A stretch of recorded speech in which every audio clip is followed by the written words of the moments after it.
Pharmacien, botaniste et écologiste, Jean-Marie Pelt est président de l'Institut européen d'écologie, professeur à l'Université de Metz où il enseigne la botanique et la physiologie végétale à la faculté des sciences.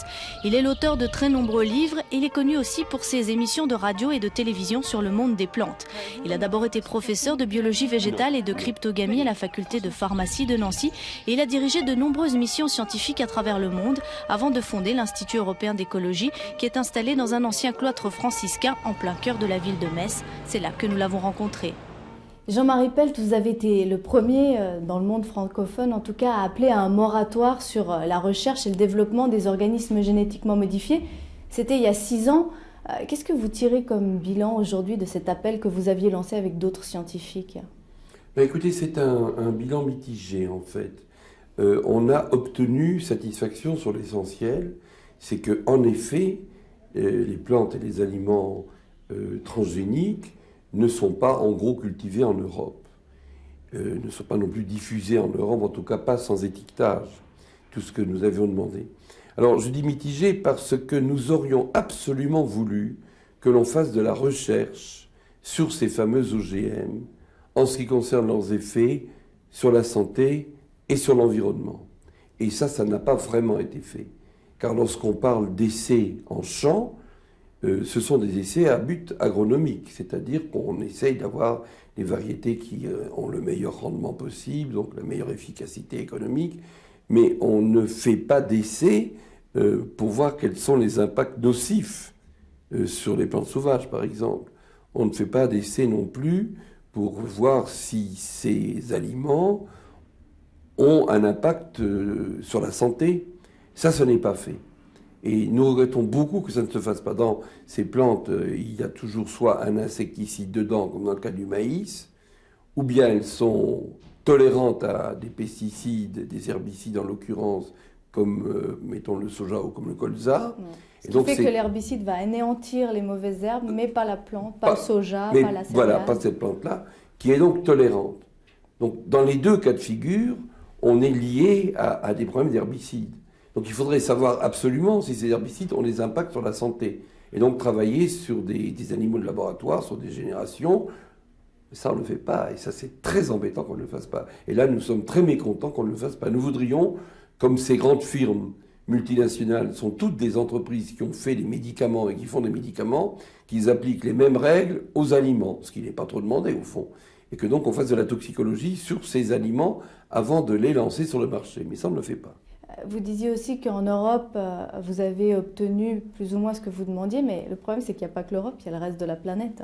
Voilà. Alors, si on fait actuellement un bilan des surfaces ensemencées avec des plantes OGM, on s'aperçoit que c'est pour l'essentiel l'Amérique du Nord, avec très majoritairement les USA et le Canada, moins, et puis l'Argentine.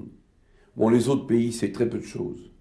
L'Europe, c'est pratiquement insignifiant. Mais il y a une pression extraordinaire des Américains parce qu'ils sont la superpuissance mondiale, parce que les Européens pensent qu'il faut qu'ils fassent comme les Américains, faute de quoi ils vont faire faillite, parce qu'on ne peut pas se mettre en marge du progrès, enfin tous ces grands thèmes qui sont sans cesse mis en avant. Et cette pression des Américains risque de faire sauter le moratoire un jour ou l'autre. Donc nous sommes, comme on dit parfois, vigilants. Mais alors il y a un moratoire en Europe, et il y a le fait que les consommateurs sont très méfiants vis-à-vis des OGM. Alors quel est l'intérêt aujourd'hui encore des multinationales d'investir dans ce domaine ? Je crois qu'il y a eu un raisonnement très facile à comprendre de la part des multinationales. Bon, le but d'une entreprise, c'est gagner de l'argent, ce qui, moi, me choque profondément, mais c'est le capitalisme, il marche comme ça, on marche comme ça. Je dirais, on marche encore comme ça, mais bien sûr, en 2100, 2200, on ne marchera plus comme ça. Et pour le moment, ça marche comme ça. Alors, pour gagner beaucoup d'argent, il faut soit faire des médicaments qu'on consomme pendant très longtemps, type médicaments du vieillissement, donc ce sont des marchés importants, parce que la moyenne d'âge augmente. Donc il y a de plus en plus de gens qui vivent vieux, donc il faut des médicaments qu'ils prendront pendant 10 ans, très bien, ça rapporte beaucoup d'argent. Ou bien alors il faut faire des aliments, parce que tout le monde mange tous les jours, toute la vie. Donc ça rapporte encore plus.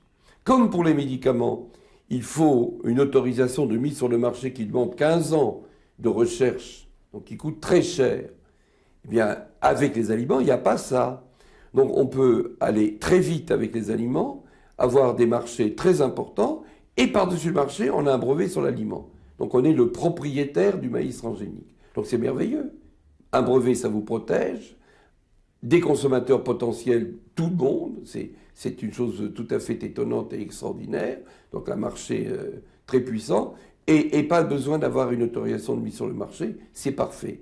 Pour les firmes, c'est parfait. Alors maintenant, pour les consommateurs, ça sert à rien. D'autant que pour l'instant, ça coûte plus cher de produire du maïs transgénique que de produire du maïs traditionnel. Donc ça n'a même pas un intérêt financier. Non. On a beaucoup de sondages concernant les consommateurs. Ben, il suffit d'ailleurs de les écouter. En gros, en Europe, vous avez 3 personnes sur 4 qui ne veulent pas d'OGM. Donc les firmes sont en porte-à-faux avec leur clientèle potentielle. C'est-à-dire que le calcul que j'ai exposé à l'instant ne s'est pas avéré juste. Mais qu'est-ce qui s'est passé? Elles ont oublié le consommateur dans leur calcul, au fond, les multinationales? Parce que c'est vrai qu'on se dit, on a l'impression qu'elles ont déployé d'énormes efforts pour convaincre les cultivateurs d'adopter les OGM, qu'elles ont déployé énormément d'efforts pour convaincre les collectivités publiques, les décideurs, et qu'elles ont au fond oublié qu'au milieu de tout ça, il y avait quand même un consommateur et que parfois, ça lui arrivait d'exprimer son opinion.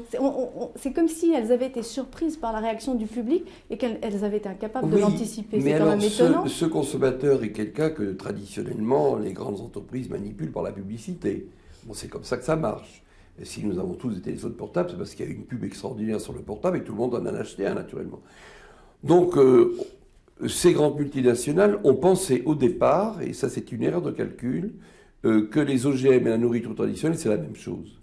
Et que le problème ne se poserait jamais. Et que personne ne poserait jamais la question, est-ce qu'il n'y a pas des risques nouveaux avec une technologie qui est entièrement nouvelle et qui n'a jamais été pratiquée nulle part à travers toute l'histoire. Donc cette question n'a pas été posée. Et donc, le consommateur n'a jamais figuré comme un partenaire potentiel qui avait peut-être quelque chose à dire. Et ce qui s'est trouvé, c'est qu'un certain nombre de scientifiques ont posé des questions. Et j'espère que les questions que nous avons posées à travers cette demande de moratoire, déjà en mai 96, il y a longtemps, nous étions en effet les premiers, et ces questions étaient des questions très importantes, que les consommateurs ont repris. Parce que c'est évident qu'il faut savoir quels sont les impacts sur l'environnement, quels sont les impacts sur la santé. Je vais prendre un exemple très frappant. Aujourd'hui, il y a beaucoup de débats sur les pesticides. On retire des pesticides du marché. On a retiré, ces mois derniers, 12 grands pesticides du marché mondial. Parce qu'il y a plein de problèmes. Il y a des problèmes de cancérogénèse, il y a des problèmes de féminisation de la nature, il y a des problèmes de diminution de l'immunité. Donc des problèmes de santé graves. Bon, quand on les a lancés il y a 30 ans, personne n'a posé la moindre question. Mais parce qu'en écologie, les factures, ça vient après. Bien après. Bien après. Et quand arrivent les factures, là on se dit, zut, on n'aurait pas dû faire comme ça, il faut faire autrement, il faut changer. Alors nous disons, il faut voir les problèmes avant. Et moi je ne doute pas un instant que si on partait bien en tête sur les OGM, comme les grandes multinationales aimeraient le faire, nous aurions dans la nature d'ici 20 ans une pagaille effroyable. Nous aurions des plantes résistantes aux pesticides partout. Nous aurions des plantes qui contamineraient l'environnement, qu'on ne pourrait pas éliminer, qui seraient hyper compétitives, envahissantes. Tout ça, c'est des potentialités à prendre en considération avant. Et c'est pour ça que nous avons demandé un moratoire avec des recherches sur ces terrains-là. Et ben là, il y a très peu de recherches. Il y a très peu de recherches. Il y en a un petit peu, mais très peu. Pourquoi ? Parce que c'est gênant de faire de la recherche qui pourrait montrer qu'il y a des problèmes. C'est toute la question. Est-ce que ce n'est pas aussi que les pouvoirs publics n'ont ni l'envie ni les moyens aujourd'hui de mener ces recherches-là ? Parce qu'on ne fait plus que des recherches qui vont avoir un impact financier intéressant pour ceux qui les mènent. Oui, c'est tout à fait ça. Ça ne rapporte rien de faire de la recherche là-dessus. C'est tout à fait ça. Et ici, les pouvoirs publics ont leur mea culpa à faire parce que la recherche publique devrait être une recherche dégagée de l'emprise des contrats des multinationales et devrait être donc une instance objective et indépendante. Et il nous faudrait de la recherche indépendante, avec l'argent que les gens versent quand ils paient leurs impôts et qui va à la recherche. Or, ce n'est pas ce qui se passe. Les chercheurs dans ce domaine-là sont pratiquement tous sous contrat des multinationales. Alors, ils sont quand même liés. Et on ne peut pas faire quelque chose qui va contre sa sensibilité. Donc la sensibilité des chercheurs va dans le sens d'où viennent les moyens, ce qui est tout à fait normal. Ce n'est pas à eux qu'il faut le reprocher. Je ferai plutôt le reproche aux organismes publics qui ne font pas de recherche dans les domaines où les gens souhaiteraient qu'il y ait de la recherche, par exemple sur l'agriculture biologique, où il y a une très forte demande de l'opinion publique et des consommateurs, et où on ne fait pas de recherche publique, ou très peu, alors qu'il n'y a pas de demande pour les OGM, et on fait de la recherche sur les OGM, qui est une recherche qui va dans le sens du poil. Et on ne fait pas de recherche qui soit objective, indépendante, et qui, par exemple, mette en question la manière dont les plantes sauvages sont contaminées par les OGM. Il y a très peu de recherche dans ce domaine-là. Il y en a tout petit peu, très peu. Sur la santé, il n'y en a pas. Pas du tout. Et si on les menait, ces recherches, à votre avis, qu'est-ce qu'on découvrirait? Beaucoup de questions, à mon avis, qui ne sont pas résolues. Y compris comme on utilise parfois des virus pour introduire les gènes dans l'ADN d'une plante. Peut-être qu'on est capable de fabriquer de nouveaux virus qui ne sont pas forcément des virus pathogènes pour l'homme. Mais il y a plein de questions. Je veux dire, c'est un domaine qui pose des quantités de questions qui, pour l'instant, ne sont pas résolues. Et nous avons une position qui est tout à fait claire.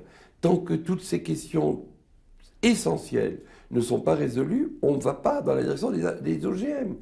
Bon, en thérapie génique, c'est pas pareil, parce que là, il y a des malades. Bon, quand vous avez des malades qui ont des maladies héréditaires graves, bien sûr qu'il faut les soigner. Et bien sûr qu'il faut faire de la recherche pour les soigner. Et je suis le premier à dire qu'il faut le faire. Encore que ça ne marche pas très fort. Oui, mais là encore, on a énormément investi dans la thérapie génique. Oui. Et on est en train de s'apercevoir aujourd'hui qu'au fond, les plus gros espoirs, ils sont plutôt du côté des thérapies par cellules souches embryonnaires. Tout à fait. Là aussi, on s'est trompé de voie. Tout à fait, tout à fait. Mais c'est exactement ce qu'on est en train de découvrir maintenant. Et donc, on peut réorienter les directions de recherche et les pistes de recherche. Est-ce qu'on peut le faire vraiment? Est-ce qu'on n'est pas comme on l'a été dans le nucléaire, au fond, engagé dans un processus, dans un piège abscon, et on a déjà tellement investi qu'on se dit il faut aller jusqu'au bout? Et oui, mais je ne crois pas à ces déterminismes absolus qui feraient que nous serions totalement dépendants de ce qui se fait déjà et de la manière dont tourne l'économie pour justement ne plus rien faire d'autre. Vous évoquez le nucléaire. Bien sûr qu'il faut faire des recherches dans le domaine du solaire et dans le domaine du vent et des marées, de la géothermie et des bioénergies. Et il faut faire des recherches musclées. C'est-à-dire il faut mettre des moyens importants. Il ne faut pas dire on va faire quelque chose. Mais ça, c'est pas comme ça qu'il faut faire. C'est dire on fait. Oui, et on y va. Ça implique de faire des choix à qui on donne le pouvoir de faire ces choix. Eh bien, les élus doivent faire des choix. Voilà. Un homme d'État, ça fait des choix. Moi, je suis ici dans l'Institut européen d'écologie. Il s'appelle Européen en hommage à Robert Schuman, qui est de cette ville, puisqu'il est de Metz. Il a vécu 40 ans ici à Metz. Ça a été un peu mon parrain, pour ne pas dire mon grand-père. Je l'ai connu de très près. Tout seul, en 1947, il a fait le choix de l'Europe. C'était le but de sa vie. Ça s'est fait, vous comprenez ? Mais si vous pensez qu'un homme politique, un élu, doit flotter comme un rat crevé sur l'eau en se laissant entraîner par les courants, il ne se fait évidemment rien du tout. Donc il est extrêmement important que la décision, qui appartient in fine aux politiques, oriente les recherches dans le bon sens. Et c'est ce que nous disons. Nous le disons aux politiques qui sont nos interlocuteurs et que nous respectons beaucoup, mais nous leur suggérons de développer des recherches sur les OGM en ce qui concerne leurs effets sur la santé. Et puis on le dit partout. Partout, on le dit à l'Europe, on le dit à Strasbourg, on le dit à Bruxelles. Mais ça, ce sont les mots, ce sont les choses qu'on dit dans l'absolu comme ça. Mais dans la réalité, dans la vraie vie, par exemple, quand on a commencé à faire des choix au niveau du nucléaire, est-ce qu'à votre avis, il y a un moment où on aurait pu se rendre compte qu'on risquait d'arriver dans un cul-de-sac, qu'on allait investir énormément d'argent dans un domaine qui allait peut-être pas du tout porter les fruits qu'on espérait? Et est-ce qu'on aurait pu faire machine arrière? À quel moment et de quelle manière? Alors, c'est quoi les clés? C'est quoi la recette? C'est ce qu'on pourrait appeler à la fois les effets de mode et la pensée unique et le politiquement correct. Alors, votre question est très suggestive parce qu'on a un petit peu l'impression, en effet, qu'à un moment donné, tout le monde dit à peu près la même chose. C'était très frappant sur le nucléaire. C'était tout électrique, tout nucléaire, et l'énergie, ça ne serait plus, jusqu'à la fin des temps, que du nucléaire. C'était ça le discours. Le discours, d'ailleurs, impliqué qu'on ferait des surrégénérateurs qui réutiliseraient les déchets pour faire encore plus d'électricité et que par conséquent les problèmes d'énergie étaient résolus pour l'éternité. Bon, ça n'a pas marché comme ça. Ça a complètement raté. Ça ne s'est pas passé comme ça. Alors ce qu'il faut, c'est au niveau des choix, ne pas mettre tous ses œufs dans le même panier. Et la sagesse, c'est au fond la sagesse des vieux paysans qui n'en se pensaient pas à une seule espèce de plante, mais qui faisaient de la polyculture. Et là aussi, il faut faire de la polyculture. Et dans le domaine de la recherche, il faut rechercher dans de nombreuses directions et ne pas faire une recherche monolithique orientée dans une direction qui est celle ou qui est momentanément à la mode. Ce qui a été le cas spectaculairement de la thérapie génique. Il y a encore 2 ans, on pensait que dans les pharmacies, d'ici 5 ans, il n'y aurait plus que des gels à acheter. Bon, pour le moment, ça ne marche pas. Donc on est bien obligé de se reposer des questions. Mais moi, j'ai pris des positions là-dessus, je l'ai dit, je suis pour qu'on fasse de la recherche là-dessus, mais pas que là-dessus. Vous évoquez les cellules souches, c'est une piste fondamentale, évidemment oui. Vous dites, nous devons sauvegarder des équilibres que nous serions en peine de restaurer. Qu'est-ce que vous entendez par là? Nous sommes dans une période de l'histoire humaine où nous mettons en question les grands équilibres de la nature. On est en train de détraquer le climat, c'est assez spectaculaire. Les déserts succèdent aux forêts, parce qu'on déboise partout, qu'on n'utilise pas ces sols forcément pour cultiver, parce que souvent ces sols ne sont pas riches, sont même très pauvres, dans le monde équatorial et tropical. Et quand on a déboisé, on finit par n'avoir plus rien. On pollue la nature par la chimie, c'est ce qu'on a fait pendant tout le siècle qui vient de se passer. Et maintenant, on la pollue par les gènes. Donc, on modifie peu à peu la terre. On en extrait d'ailleurs tout le pétrole, si bien que dans 50 ans, il n'y en aura plus. Et on se dit, au fond, entre nous, ces problèmes, les générations suivantes se débrouilleront. Nous nous sommes bien débrouillés nous-mêmes. C'est un petit peu ça, le raisonnement. C'est un petit peu, après moi, le déluge. Et l'honneur de l'écologie, c'est de penser aux générations suivantes. Et de faire en sorte que les choix que l'on fait aujourd'hui n'aillent pas contre les intérêts élémentaires des générations suivantes, mais leur permettent d'hériter une terre je dirais en relatif bon état, parce que l'idée qu'elle soit en parfait état serait une utopie, mais en relatif bon état. Or, la Terre n'est pas en bon état. Et la situation globale de la Terre, malgré tous les efforts, malgré tout ce qu'on fait dans tous les domaines, la protection de la nature, les associations, les efforts politiques, ce que fait l'Europe, qui n'est pas négligeable en termes d'environnement, la Terre se dégrade quand même. Est-ce qu'il n'est pas déjà trop tard? Non, il n'est jamais trop tard. Mais il est déjà tard. Et il faut vraiment se ressaisir très sérieusement maintenant. Parce que tous les phénomènes que je viens de citer vont tous dans le même sens, c'est-à-dire dans le sens quand même d'une dégradation. Et il est bien temps de changer nos processus mentaux, parce que c'est notre mental qu'il faut changer. Je lisais là hier un article sur les OGM. Alors c'était étonnant. C'est le progrès. Virgule, on n'arrêta pas le progrès. Bon, ça c'était l'argument fondamental. Mais depuis le siècle des Lumières, voilà. On envisage le progrès comme une amélioration. Voilà. De Alors nous sommes dans un monde où tout progresse continuellement. Mais sauf que non, c'est pas vrai. C'est quoi pour vous le progrès? C'est le progrès spirituel de l'homme. Moi j'ai une vision de l'homme qui est tout à fait différente et je pense que le progrès, c'est l'augmentation de sa conscience, de sa capacité d'échanger avec les autres humains. Mais qu'est-ce qui progresse aujourd'hui dans l'humanité? Pas ça. Pas ça. L'homme ne progresse pas spirituellement. Et je pense qu'en Occident, il régresse spirituellement, fondamentalement. Je pense qu'on ne progresse pas. Je vous prends un exemple. Écoutez, on vous dit, il faut faire du lien social. Créer du lien social. Extraordinaire. Enfin, imaginez qu'on ait dit ça à nos ancêtres il y a 100 ans ou 50 ans. Ils n'auraient pas compris de quoi on parle. Parce que le lien social, ça consistait le soir du mois de mai à prier le chapelet sur le banc dans le village avec les voisins. Et le lien social, il se fait tout seul. C'est pas quelque chose qu'on fabrique de toutes pièces. On dit il faut protéger la nature. Imaginez qu'on ait dit ça à nos ancêtres, qui étaient dans les champs, avec les gosses qui jouaient dans le foin. Qu'est-ce que vous voulez qu'ils aient l'impression qu'il faut redécouvrir la nature? Ils étaient dedans. Donc le progrès nous sépare entre nous les humains et nous sépare de la nature aussi. Et donc il faut que nous fassions des efforts surhumains pour refaire des liens là où le progrès nous a fait perdre. Quand j'étais gosse, moi je grimpais aux arbres, je jouais dans le foin, je gardais les vaches et je m'agitais toute la journée. Bon, j'ai voulu faire pour une émission de télévision que je prépare une petite expérience. J'étais dans un fast-food et j'ai ramassé tous les déchets qu'a fait le repas que j'ai pris. Il y en a un paquet comme ça. Des petits gobelets, les petits verres, les petites fourchettes, les petites assiettes, les petits cartons, il y en a un paquet comme ça. Bon, très bien. Voilà, nous créons ça.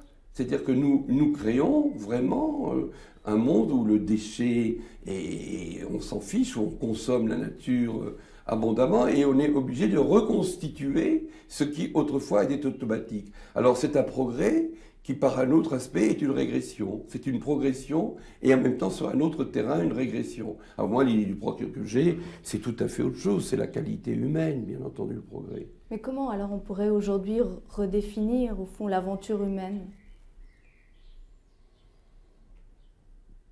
Moi je pense que nous avons fait implicitement un choix en Occident, je vais donner ma pensée très franchement, c'est l'influence décisive des États-Unis, où on a marié Dieu et le dollar.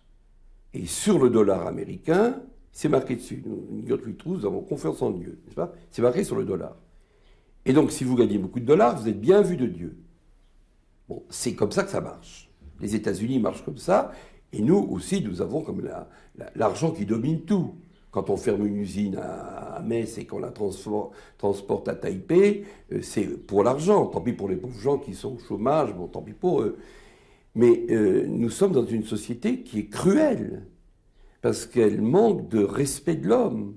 Nous sommes dans une société où l'homme est au service de l'économie, et où l'économie n'est pas au service de l'homme.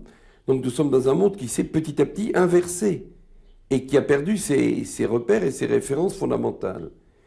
Alors je pense qu'il faut repenser ça, et que nous devons sortir de cet énorme matérialisme dans lequel nous vivons, où il n'y a que les biens matériels qui comptent, et il n'y a que ce qui produit de l'argent qui compte, et puis tout le reste est sans valeur. Or, il y a d'innombrables autres valeurs, y compris celle d'être maintenant ensemble, amicalement, avec des gens qui nous regardent et qui pensent, ils doivent se dire, tiens, il a pas tort, en effet, ça doit être vrai. Parce que c'est sans doute vrai.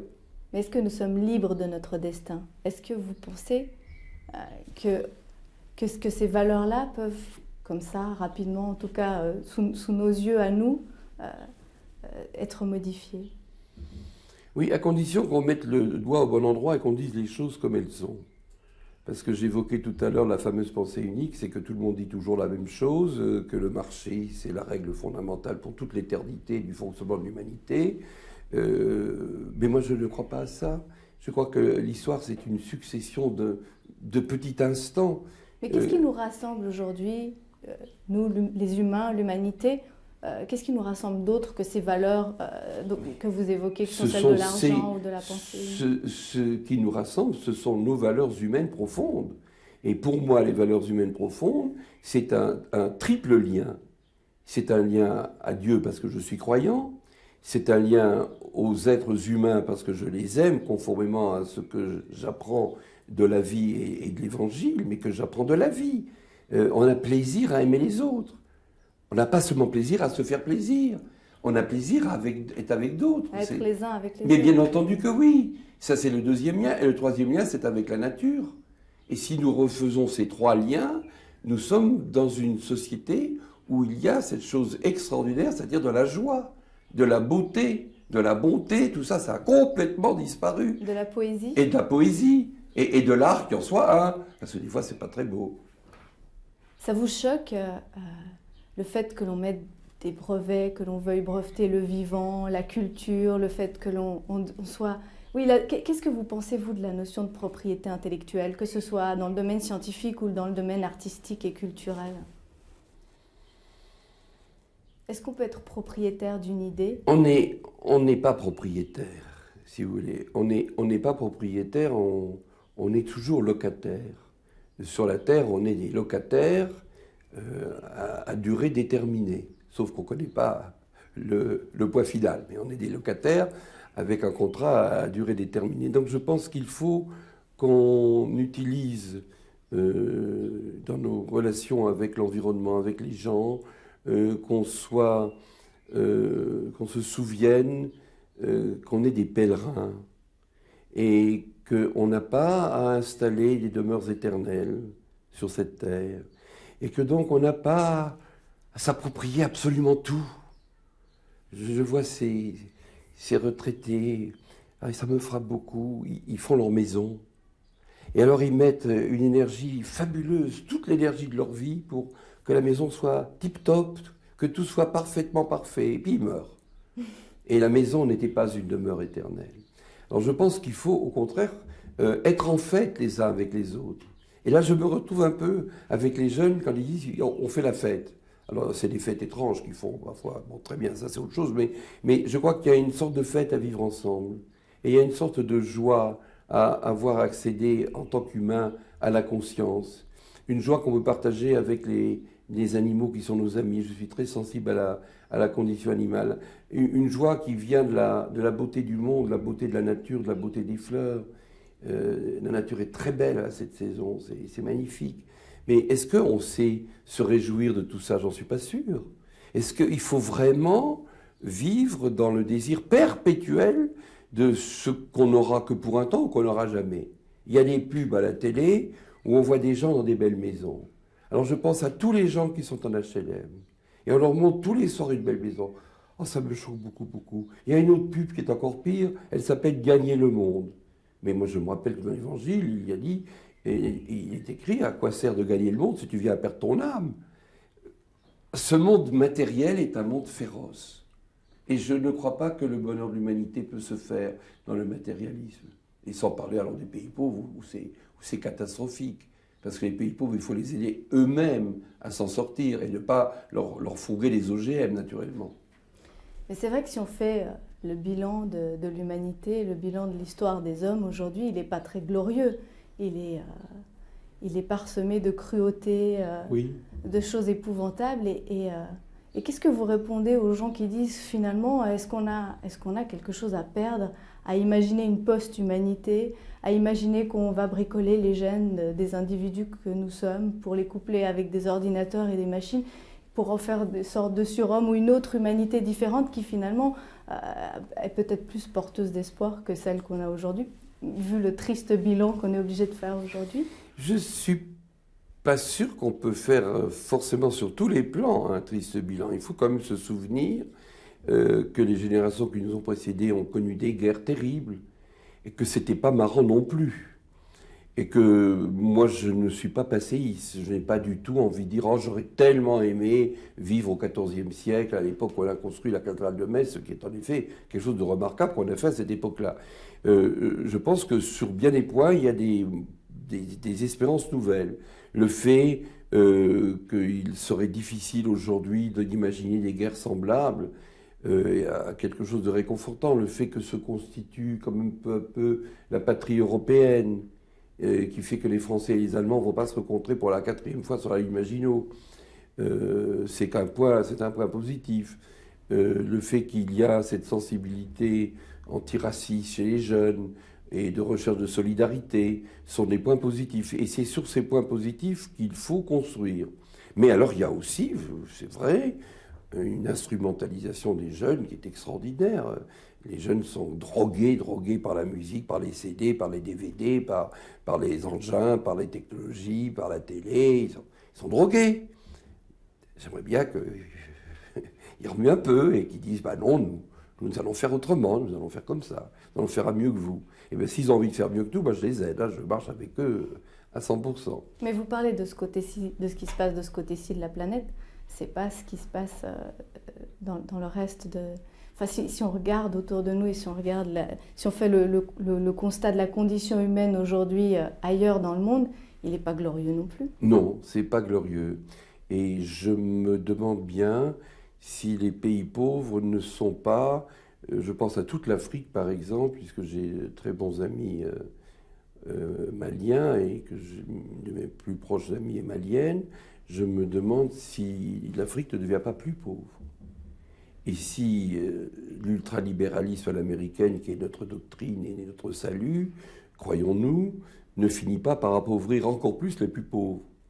Et faire qu'en effet, les riches et les pays riches deviennent de plus en plus riches, mais matériellement riches, pas spirituellement riches. Et si les pauvres ne deviennent pas de plus en plus pauvres, mais matériellement pauvres, pas forcément spirituellement pauvres, parce qu'il y a de la joie en Afrique. On parlait tout à l'heure des messes télévisées, mais bon, une messe télévisée en Afrique, c'est joyeux comme tout le monde chante, il y a une ambiance terrible, c'est une grande fête, et il y a cet élan spirituel que je trouve par exemple en Afrique, et que nous n'avons pu, que nous avons perdu. Nous sommes comme un électroencéphalogramme plat, vous savez, ça n'enregistre plus grand-chose. Nous sommes embistrouillés dans nos technologies, dans des rapports humains très raides.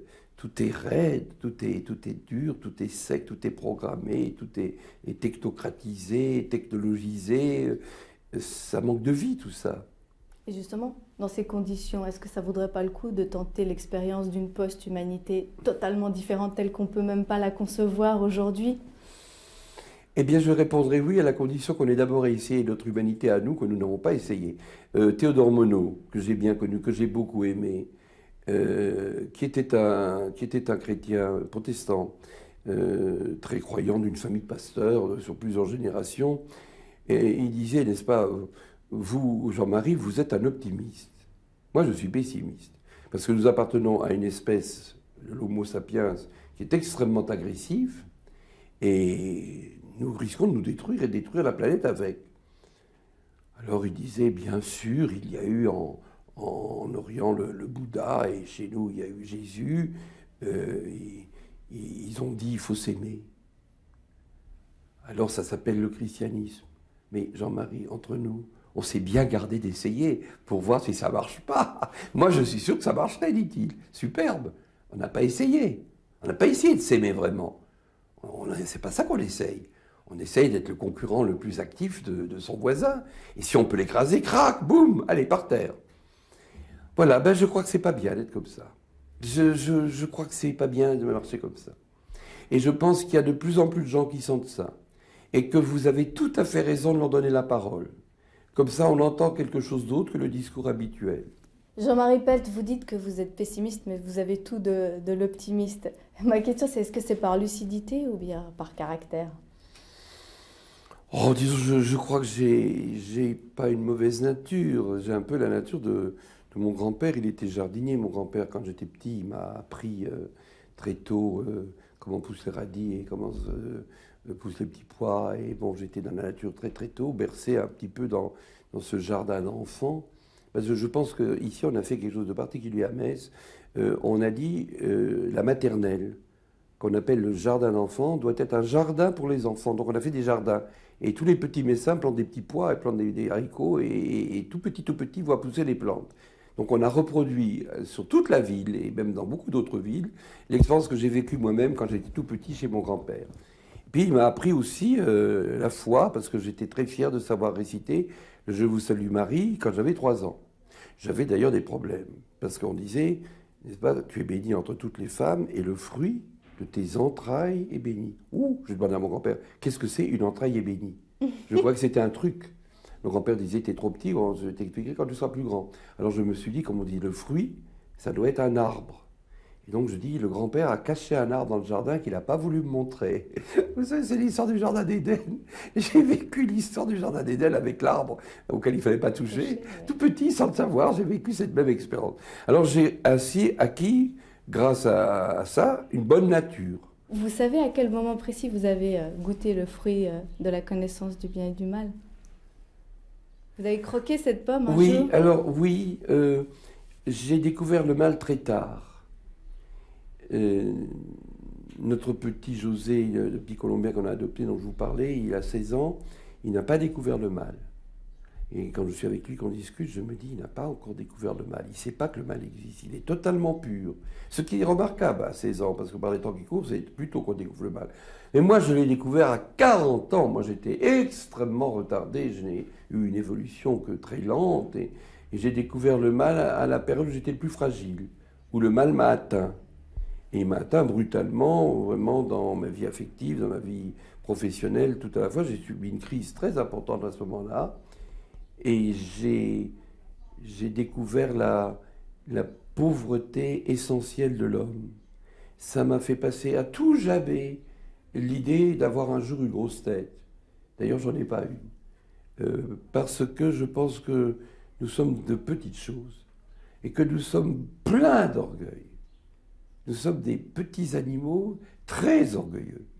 Et nous avons une suffisance et une arrogance tout à fait extraordinaire. Et la nature va nous donner des leçons. Elle va nous dire fais gaffe parce que moi je suis plus fort que toi. Quand il y a eu les grandes tempêtes de Noël 99, il y a eu un affolement généralisé. Tout le monde dit c'est la fin du monde. Il y a des vents à 200 km/h sur le Rhin, c'était jamais arrivé. Alors on a trouvé une force plus grande que nous tout d'un coup. Et je crois que nous devons être des gens humbles qui apprivoisons la nature et qui apprivoisons aussi les êtres humains que nous fréquentons. On oublie ça dans le confort. On oublie tout. Parce qu'il y a moi-je. Moi-je, c'est le moi-je. Ben moi je dis c'est le nous. Nous. Et notre rapport aux autres et à la nature et au divin, c'est la même chose. C'est toujours des relations que nous avons maintenant conçues comme des relations de domination. Dieu qui était dominant n'est plus là, donc out. Les autres, moi je, donc je suis au-dessus. Et la nature, ben, pour moi j'exploite, après on verra bien, les enfants n'auront qu'à se débrouiller. C'est comme ça qu'on raisonne. Alors qu'il faut retrouver un nous et revivre dans le nous, et dans ce nous, vivre dans ce que j'ose à peine appeler l'amour, parce que c'est un terme presque scandaleux à la télévision. Vous n'avez le droit à la télévision de dire l'amour que dans 2 cas précis. Un, au téléphone portable, je t'aime, et l'autre répond moi aussi je t'aime. Ça, vous avez le droit, c'est toléré, c'est accepté. 2, vous avez le droit de dire je fais l'amour ou faire l'amour, c'est accepté. Dire l'amour pour les relations humaines en général est absolument scandaleux à la télévision. Et ben moi je pense qu'il faut qu'on réapprenne à s'aimer et pas à se klaxonner comme des brutes sur la route quand vous avez quelqu'un qui vous fait des coups de klaxon pour vous rappeler à l'ordre pour une faute que parfois c'est lui qui a commise. Quels sont les actes d'amour qui vous ont marqué dans votre vie ? Ce qui me frappe aujourd'hui, c'est que je suis un homme très gâté par les affections. Très gâté par les affections. Alors sur ce plan, je suis très différent de Robert Schuman, qui a été pour moi mon deuxième grand-père, et qui m'a appris, quand j'étais jeune, ce qu'était un homme d'État. Qui était Robert Schuman ? Parlez-nous de lui. Oui, c'était un homme d'État. C'est un homme qui avait la conviction qu'il fallait faire la paix entre la France et l'Allemagne, qu'il fallait faire une Europe unie, qu'il fallait dépasser les frontières, qu'il fallait faire une humanité différente, et qu'il l'a fait avec une conviction et une humilité parfaite. C'est-à-dire que c'était un homme d'État qui n'avait pas de moi-je. Jamais il n'a songé à sa carrière, ça ne l'a jamais effleuré. Pas effleuré, il n'a pas fait des plans de carrière en se disant il faut que je sois ministre des Affaires étrangères, jamais. Il a fait son travail. Et il a ainsi construit l'Europe. Et j'étais très proche de lui, parce qu'il était vieux, quand je l'ai connu, il était déjà assez âgé. C'est un homme qui vivait seul et qui était comme un moine. Et bon, je crois qu'il a trouvé en moi une sorte de petit-fils, parce que j'allais quand même tous les samedis manger chez lui à midi. On faisait une promenade au jardin, là, il me racontait comment il avait fait l'Europe. Et surtout, il écoutait ce que je racontais moi, parce que j'étais la jeune génération, et donc très attentif à la jeune génération. Et j'ai eu là le modèle d'un homme à la fois très humble, très doux, pas mou, doux, pas la même chose du tout, et d'un homme résolu, d'un homme à conviction. Et on l'a proclamé le père de l'Europe. Et il y a des amis Robert Schuman partout dans toute l'Europe, pas beaucoup en France, mais partout ailleurs. Et je crois que j'ai beaucoup appris de lui sur cette vision d'une humanité à la fois réconciliée, fortement ancrée dans le spirituel, respectueuse de la nature. Il était ministre des Finances. Et au ministère des Finances, comme il partait tard le soir, il allait dans les bureaux fermer les lumières. Parce que les fonctionnaires, souvent, laissaient les lumières allumées. Et il fallait faire des études de l'économie quand on est ministre de l'économie. C'est pas formidable, ça ? Il faisait des économies en tant que ministre de l'économie et des finances. Il y a d'autres personnages qui vous ont marqué, comme Robert Schuman ? Que je n'ai pas connu, oui. Il y a eu des intellectuels, effectivement, que vous avez lus. Théodore de Chardin, sûrement beaucoup, qui avait cette vision cosmique de l'humanité, que j'ai beaucoup aimé, que j'ai beaucoup lu. J'étais à des réunions concernant la pensée de Teilhard de Chardin. Il m'a sûrement bien influencé quand j'étais plus jeune. J'ai beaucoup appris de la vie aussi avec un philosophe allemand qui s'appelle Graf Durkheim, qui est très peu connu en France, mais qui est un homme exceptionnel, qui a vraiment produit des œuvres de toute première qualité. Enfin, nous avons tous été évidemment influencés. Bon, après ça, il se fait des synthèses petit à petit, et on reste quand même soi-même, même lorsqu'on est redevable de beaucoup à d'autres qui vous ont marqué tout au long de votre cheminement. Mais à quoi vous devez la proximité, votre proximité avec la science? Oui, on n'en a pas parlé, je suis un scientifique. J'ai vraiment un grand amour de mon métier de scientifique. Mais vous êtes ambivalent aussi.